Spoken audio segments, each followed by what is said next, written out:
Hey guys, in this video I'm going to show you how to enter your Wayfair promo code for savings. If you find this video helpful, please consider to like this video and subscribe to my channel. In saying that, let's just jump straight into the video.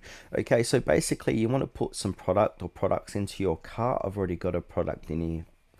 So I'm going to click onto cart. Then from there, I want to go ahead and click on checkout now. Now on the checkout page, we need to keep an eye out for promo code. They do move this with every update. So from here, I'm just going to go ahead and I can add in my rewards if I want.